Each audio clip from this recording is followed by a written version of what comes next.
조국 전 대표 부부가 포함이 됐습니다. 어떻게 평가하십니까? 대통령의 고뇌찬 결단을 존중한다. 뭐 이렇게 말씀드리겠는데요. 예. 대통령께서도 이 조국 전 대표 등 정치인 사면이 정권에 미치는 영향 또는 민주당에 미치는 영향 이런 거 아실 거예요. 이른바 지지율이라든가 많은 비판을 받을 가능성이 있다는 것은 당연히 알고 계실 겁니다. 그럼에도 불구하고 사면을 단행한 것은 국민 통합, 즉 조국 전 장관 사태를 중심으로 갈라졌던 국민들이 이제는 통합하자라는 하나의 신호이기도 하고요. 또 한편으로 보면은 역사의 한 매듭을 지금 내가 당장 비판받더라도 지워버려야 한다. 그래야지 앞으로 나갈 수 있다라는 하나의 그 본인이 손해 보더라도 한 매듭을 지어서 앞으로는 이런 갈등이 줄어들었으면 좋겠다라는 대통령으로서 정파의 대통령이 아닌 모두의 대통령으로서의 출발점이 아닌가 저는 그렇게 보고 싶습니다. 예, 손해를 감수하고서라도 국민 통합을 위한 결단이었다 이렇게 평가하셨습니다. 어떻게 보셨습니까? 예, 저는 대통령이 취임하고 첫 사면에 이렇게 많은 정치인들을 포함시킨 것을 기억하지 못합니다. 아마 거의 첫 사례라고 저는 꼽고 있는데요. 이 대통령이 취임하고 첫 특사 사면복권은 이 자체가 민생 사면이라는 별칭이 붙어 있습니다. 그 대표적인 게 바로 봉고차 한 대로 생계를 이어가는 분들을 대량 사면하는 거 아니겠습니까?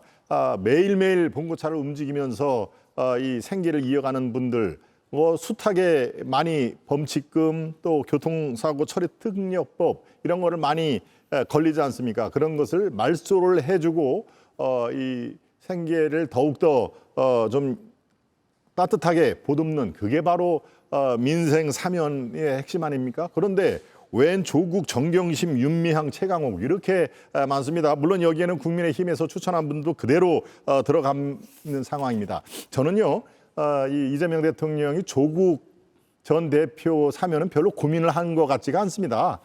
그러니까 이 범여권, 이른바 우리가 보이지 않는 손들, 즉 이재명 대통령을 만든 그런 세력과 집단이 분명히 있다. 거기에서 조국을 이번에 반드시 사면을 해야 된다라고 하는 지침이 혹시 나오지는 않았을까요? 저는 그렇게 판단합니다. 그렇지만 정경심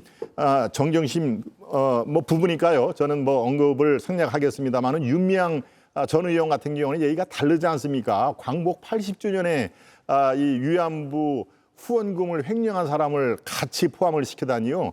저는 그런 의미에서 아무튼 지지율 하락을 각오를 하고 이렇게 이 사면을 단행한 그런 사안에 대해서 그 배경이 분명히 있을 것이다. 보이지 않는 손이 작용을 했을 것이다라고 생각을 하고요. 그렇다면 다음 성탄절은 뻔합니다. 정진상, 김용, 이화영 이런 분들이 되지 않겠습니까? 그러니까 이번 사안은 국민 눈높이에 맞지 않는 분들이 많이 포함이 됐다. 우선 이렇게 정리하겠습니다. 이제 오늘 뭐 사면 발표 후에 나왔던 여야의 입장과 비슷한 취지로 또 이렇게 이 자리에서 좀 갈리는 것 같습니다. 소영주 의원님, 네. 오늘 원샷 국무회의라고, 그러니까 원래 내일이 정기 국무회의인데 오늘 하루 임시 국무회의로 이 사면안만 논의를 했다고 알려져 있습니다. 그렇습니다. 네, 어떤 배경으로 그만큼 보십니까? 이번 사면이 정치적 부담이 대통령이 컸다고 볼 수 있죠. 예, 사실 고뇌찬 결단이다라고 조국혁신당 대표도 권한대행도 얘기를 했고요.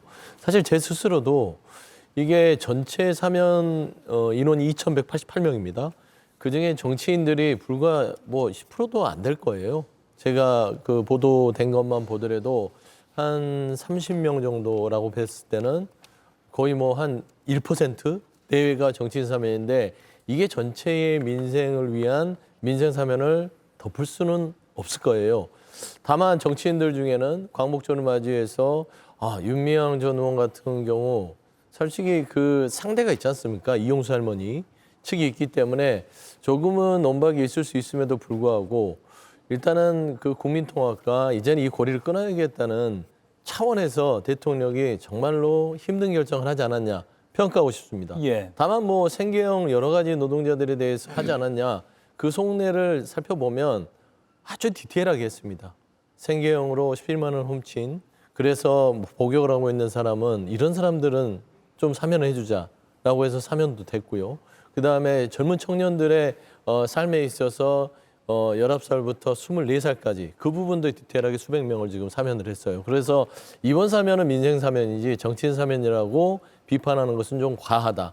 그리고 조국 전 대표라든지 최강욱 의원 또 나머지 이제 민주 인사 중에는 다소 그 사면 복권이 필요하다는 그 국민적인 여론이 높은 분들, 저는 그렇게 생각합니다. 어차피 해야 될 부분들을 하신 거라고 생각하고요. 다만 시기상으로 여러 가지 논박이 있었으나 그래도 결단을 해서 대통령의 고유 권한을 사면권을 행사했던 부분들에 있어서는 예. 국민 대부분이 이해할 만한 수준에서 했다. 그리고 국민의힘에 정창민, 홍문종, 그다음에 그 누구죠? 심학봉 의원들 예. 이 세 분 같은 경우는 송원석 비대위원장이 얘기했듯이 파렴치한 범죄를 저질렀죠. 횡령 또는 뇌물수수죠. 그렇죠. 예. 대부분 권력형 비리, 뭐 금전 비리 이런 것인데 이런 분들까지도 사실 통합을 위해서 사면 대상에 넣었다는 거 그런 부분도 국민의힘은 살펴봐야 될 것이다. 예. 그런 말씀드립니다. 기자와의 질의응답에서 이런 답변이 나왔습니다. 사면 대상에 이재명 대통령 측근 없다. 그리고 정치인 사면을 보면 여당 측보다 야당 측이 더 많다. 이렇게 대통령실에서 기자의 질문에 답변을 한 부분이 있습니다. 이가혁 라이브를 시청해 주셔서 고맙습니다. 이가혁 라이브는 평일 오후 5시 TV와 유튜브로 실시간으로도 함께 하실 수 있습니다.